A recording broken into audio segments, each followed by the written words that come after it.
Good afternoon, and welcome to a special Facebook Live with Hidalgo County Judge Richard Cortez. My name is Carlos Sanchez, and I'm the Public Affairs Director for Hidalgo County.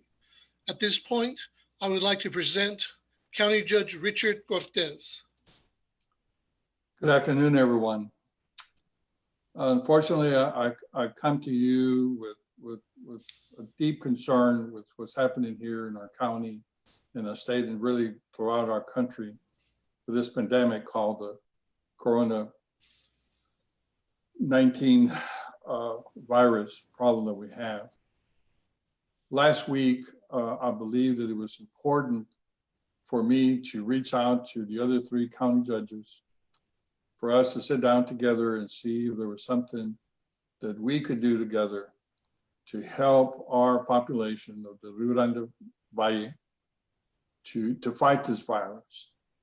And I want everyone to know, and I think there's some confusion as to who is in charge. The governor of the state of Texas on May the 1st basically said, I'm going to take over the managing of this coronavirus in the state of Texas starting today. And anything that I decide cannot be superseded by any county judge. So basically, since that time, we have been basically taking our marching orders from the governor. But what we wanted to say on that press conference was really that we are in a war and that we have lots of soldiers in this war. Each one of you is a soldier in this war. And we have equipped you with the necessary tools, the necessary infrastructure to protect yourself as much as you can from getting contaminated with this virus. We've told you that if you shelter in home and you stay at home and try not to leave, that you don't travel unless it's absolutely necessary, that you use facial coverings, that you wash your hands and use and sanitize the areas that are commonly touched, all the things you've heard over and over and over again. We know that at the period of time that we had these restrictions in place, we were at the lowest point of infections here in Hidalgo County. The moment that we released the people from those restrictions and opened up the businesses, and I'm not saying that was a wrong decision. I'm going to tell you that it was very difficult for us, the county judges, to tell people that you couldn't go to work, to tell a business that you couldn't open, to tell somebody you can only have so many people in here.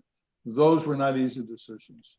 The only reason that we made those decisions because we had a public health emergency, and the only way that we could deal with it was to impose those restrictions on you.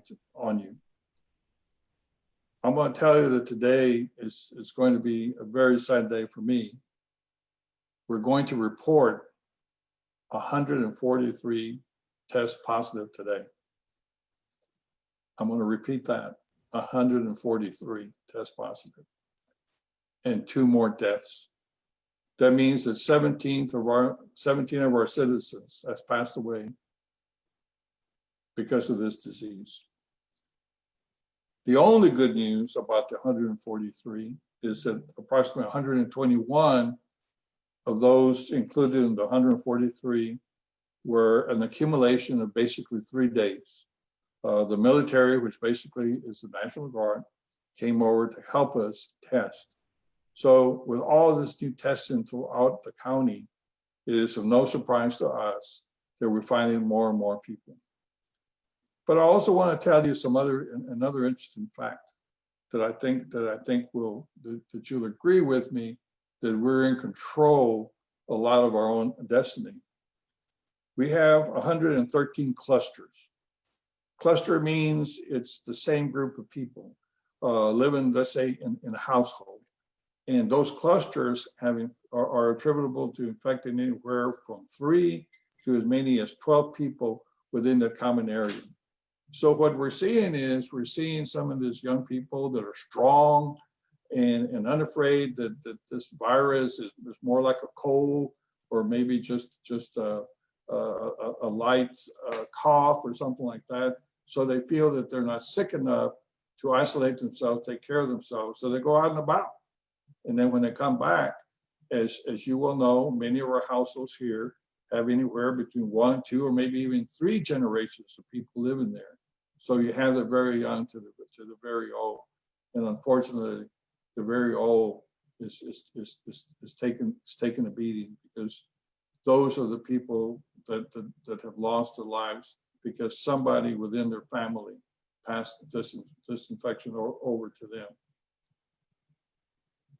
Again, I have to beg you to please don't make it necessary for someone to tell you what to do. It's just something that you can do on your own, something that you can police yourselves. If you see somebody committing a crime out in the street, are you going to do nothing? I mean, you're going to call the police. You're going to react to somebody doing something wrong. But if you see somebody out there without facial covering, if you see somebody out there not, following physical distance or whatever, take it upon yourself and say politely, say, please, think of others, cover your face, don't get close to people and things like that. And we're going to survive this thing. The Rio Grande Valley, Hidalgo County, we're good people. We're going to survive this terrible disease, but it's going to take the efforts of all of us to do that together. Judge Cortez, there has been some concerns regarding hospitalizations. Could you address those concerns? Yes. Initially, when early part of the year, as we were being introduced to this terrible virus, there was a concern whether we would have sufficient hospital beds, ICU beds, ventilators, and whatever, because the projections were a little aggressive projections. Thank God, with the exception of some of the hotspots in the United States, that has not happened. Here in the Rio Grande Valley, right now, because Cameron County has less hospitals than we do, isn't as well off as we are in Hidalgo County. So they're starting to erode in their capacity in Cameron County. Here in Hidalgo County, we still have a good capacity. Initially, by executive order, the governor ordered that I believe it was 25% of the capacity of hospitals should be reserved for this COVID-19 matter. He then reduced it to 15. Today, the governor came out and said, hey, we have plenty of capacity in the hospitals. That could be true if you look at it statewide. That might necessarily be true in different pockets of the state. Here in Hidalgo County, I think we're based on what we have today. I think we're okay, at least for now. Judge, as of this morning, there were still approximately 1,500 tests in which the results we're still awaiting. Do you anticipate or expect that the numbers will continue to rise? Well, absolutely. I think they're going to continue to rise because all you have to do is just go out and be about anywhere in any part of the county, and people don't think that there's a virus out there. They're moving and acting like nothing's there. So as long as that continues, as long as people are not practicing the good precautions, then that's how the virus gets spread. You can't get a virus without touching something or being close to somebody that can transmit it to you. So no, I think it's in the hands of the people of Hidalgo County. If the people of Hidalgo County says no mas, enough of this, We're going to take control of this virus. We're not going to let it get us. We're going to take all the precautions. Then you're going to start seeing the numbers go down. If we don't do that, then the numbers are going to continue to go up because this is a very contagious disease that spreads very, very easily. And the problem that we have with it is some of it have it and don't even know it. They have no symptoms, called asymptomatic. They have no symptoms whatsoever. So they're out there, spreading it around, and it's kind of like smoking. I mean, my parents smoked all of their lives, and they lived to 80 and 86 with no lung problems. But we know a lot of people are affected by smoke and they die with lung cancer and whatever. So this is the same thing here. You just never know how it's going to affect you. So the best thing to do is just not get it, not get it at all. Last week, Judge, in that rare meeting with the other county judges, there was an expression of understanding with regard to what the governor's actions are, particularly as it relates to the economy. And I was wondering if you could just address your ongoing concerns and efforts regarding economic activity in Hidalgo County. Well, we're not doing well in some areas and some industries. People that were renting the real estate space or retail space from property owners haven't been able to pay the rent. 30 to 35% of the sales that we enjoy here in the border come from people from Mexico. People from Mexico aren't coming. So if you just take away the Mexican shopper, you're taking away anywhere between 30 to 35% of our sales. When you consider that our jobs are in three areas, which is retail, government, and healthcare, so many of our jobs in the retail sector have gone away. I don't envy the governor at all. The decision for him to open up our economy was a very difficult one because you can never pick money over the health of people, but you can't ignore it either. So there had to be a balance between the need to fight public safety and health with opening up our economy. I think, I guess, be a Monday morning quarterback. I thought that waiting a couple of more weeks would have helped because we were beating this virus, at least here in Hidalgo County. I mean, we were down to two people in an ICU and I think less than 10 people in the hospital. So I thought we were doing pretty well. But here again, this is the new norm. We're going to have to learn to live with it. And instead of criticizing it or blaming somebody for this problem, then the best thing for all of us to do is how can we live and work in this environment today? And then the sooner we all learn to do that and do it willingly, we'll be better off and enjoy the benefits of doing that. Judge, at this point, I'd like to introduce Carolina Terán, who will be asking you a few questions in Spanish. Con mucho gusto. Muchísimas gracias. Estamos en esta plataforma donde guardamos un distanciamiento social, por supuesto, y nos acompaña usted, señor juez del Condado de Hidalgo, Richard Cortez. Gracias por estar con nuestra gente hispanoparlante. Quiero comenzar directamente preguntándole, usted trae un anuncio. Este no es nada alentador, pero cuéntenos, ¿cómo vamos en este momento con la propagación y el contagio del COVID-19? ¿Cómo estamos? Pues Carolina, desafortunadamente no vamos bien. Hoy vamos a reportar, anunciar 143 personas que están positivos con esta infección y 2 muertes más. Naturalmente es una cantidad que no queremos.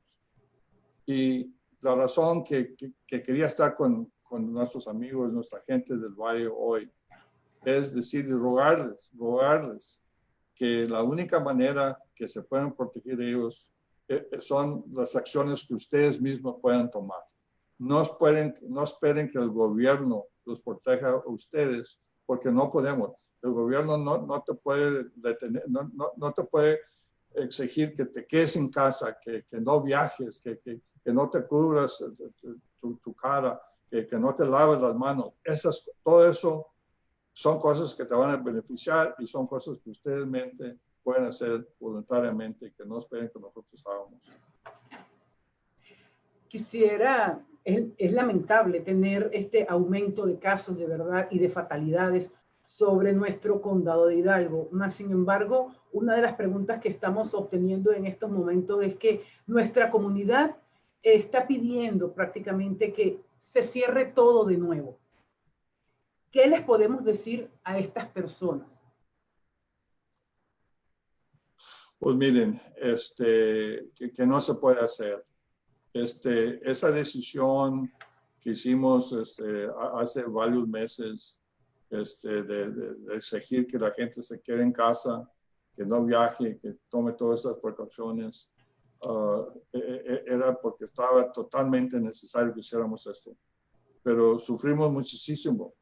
Mucha gente perdió su trabajo, muchos negocios estaban sufriendo. No podíamos quedarnos mucho más tiempo haciendo esas cosas. Tenemos que buscar el equilibrio de la necesidad de salud con la necesidad económica. Ahorita la mejor cosa que yo les puedo decir es que todos tenemos que aprender cómo operar ahorita en este ambiente que tenemos ahorita. Sí lo podemos hacer, sí lo podemos hacer. Hay muchos negocios que estaban abiertos durante esta temporada y nadie se infectó con este virus. Nadie se infectó. Sí hay maneras de cómo hacerlo. Si no sabemos, hay que aprender cómo. Quisiera que en cuanto a eso habláramos un poquito. Cuando comenzamos con la pandemia, usted tuvo la oportunidad de hacer ciertos ajustes dentro de nuestras ciudades, dentro del condado, y esto fue funcionando poco a poco. Más sin embargo, el gobernador de Texas, el señor Greg Abbott, entró con sus formas de revisar y de tomar en cuenta todas estas órdenes que fuimos haciendo. Él, en la autoridad en estos momentos, lo precede a usted. Está por arriba. ¿Qué podemos decir? ¿Cómo podemos entonces decirle a nuestra gente en cuanto a estas órdenes y a estos cambios? Pues lo único que le puedo decir a la gente es que el gobernador es la cabeza del gobierno estatal, es la persona de más poder. Por ley, él tiene el poder de hacer esas órdenes y ahorita está en las manos de él. Si ustedes me quieren mandarme un mensaje por Facebook o por teléfono o por donde quiera, decirme, quiero que cierres todo, quiero que hagas esto, quiero que vuelvas a hacer esto y el otro, pues no lo podemos hacer. Porque ahorita... ¿Ha tenido usted la oportunidad? ¿Ha tenido usted la oportunidad de hablar con él? Yo no hablé con él personalmente. Precisamente esta mañana hablé con la cabeza que está encargada de servicios de emergencia en el estado de Texas. Fue muy cordial, hablamos muy bien. Él me preguntó qué está pasando, en qué los podemos ayudar. Tuvimos una discusión muy buena, muy amplia, y le pedí todo lo que yo creía que necesitábamos aquí en el condado de Hidalgo, se lo pedí. Ojalá que él se comunique con el gobernador y que algo bueno pase de eso. ¿Tiene usted, por ejemplo, la potestad, digamos así, o puede usted recomendarle a la gente de los negocios que tomen, por ejemplo, una exigencia de pedirle a sus clientes cuando entran y ellos inclusive adentro de sus negocios de utilizar la cobertura facial, los tapabocas? ¿Pueden ellos hacer eso? Así es. Cada negocio tiene el poder de exigir cualquier reglamentos que quieran. La única razón que no pueden existir es por lo, ¿cómo se dice en español? Race, que no pueden decir si un blanco, un negro, un hispano no puede entrar. Pero si dicen no puedes entrar si no traes si no te cubres tu cara, eso lo pueden hacer ellos. No necesitan a nadie más que... Tienen el derecho de admisión. Tienen el derecho de hacer eso. Sí. Exacto. Ahora, vámonos hacia el público rápidamente. ¿Cree usted que nosotros, el público, podemos ayudar a aplanar esta curva siguiendo las pautas que hemos venido teniendo desde el comienzo de esta pandemia? Es decir, ¿cómo podemos ayudar a disminuir el contagio? Pues mira, todos sabemos cómo hacerlo. En primer lugar, tenemos que comenzar es que si no tenemos tener contacto físico o cerca de una persona, no te acerques a otra persona, y si te tienes que acercar a otra persona, que te quedes como 6 pies de distancia.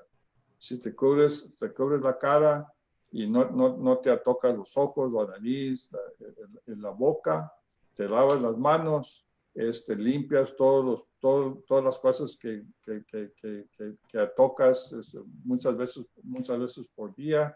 Si no tienes que viajar, si no tienes que hacerlo, si alguien de tu hogar, porque ahorita lo que está pasando es que, como le dije al señor Sánchez en inglés, digo, ahorita muchos de los hogares tienen los abuelitos, tienen los papás, y después son los hijos. Son los ancianos pues se quedan en casa, esos son los que están más malditos. Los jóvenes salen, pero regresan y no tomaron esas precauciones. Esos son los que están causando esas infecciones, y afortunadamente esa gente es la que ha fallecido. Si toman precauciones de eso, pues podemos ganar esta guerra. Todos somos un soldado, todos tenemos este equipo y todo lo que tenemos que usar, y vamos a salir de esta cosa. Debemos entonces acostumbrarnos al correo, al distanciamiento social, al lavarnos las manos y, por supuesto, alcanzar así entonces el bajar esta curva y el de a lo mejor salvaguardarnos todos. Así es, Carolina, así es. ¿Quiere usted dirigir algunas palabras en particular al público en general en cuanto a estos números, a estas estadísticas que estamos dando en este momento, para que la gente sepa de que no es todo la culpa del juez, sino que todos podemos unirnos en esta lucha? Pues gracias, Carolina. Mira, no estoy aquí para pedir perdón ni para decir que no. Yo tengo una posición muy importante, tengo una posición que necesito hacer mi trabajo, mi obra, mis retos bien, pero no lo puedo hacer sin la ayuda de ustedes. Todo está en las manos de ustedes. Si ustedes me ayudan con esto, entonces vamos a triunfar, vamos a salir, y cuando se acabe todo esto, vamos a salir arriba, vamos a estar bien, y vamos a tener buen éxito con nuestras vidas. La vida no se nos va a acabar en esta época. Vamos a seguir con buena fortuna, van a ver. Vamos a seguir adelante. Muchísimas gracias, señor juez del condado de Hidalgo, Richard Cortez, líder de nuestra comunidad, y por supuesto esperamos seguir contando con usted y con todas estas iniciativas y todo lo que usted ha ido presentando en el transcurso de toda esta pandemia, esto que ha venido a cambiar el 2020 en nuestro condado de Hidalgo y en el mundo entero. Gracias, les informó Carolina Terán, y ahora seguimos con nuestro director, Carlos Sánchez. Adelante. Gracias, Carlos. And with that concludes today's edition of Facebook Live. Judge, are there any parting words you'd like to convey? No, other than we are in a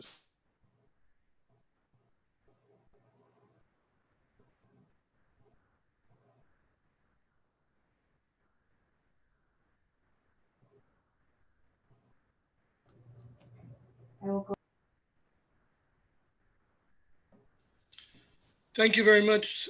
And that concludes this edition of Facebook Live.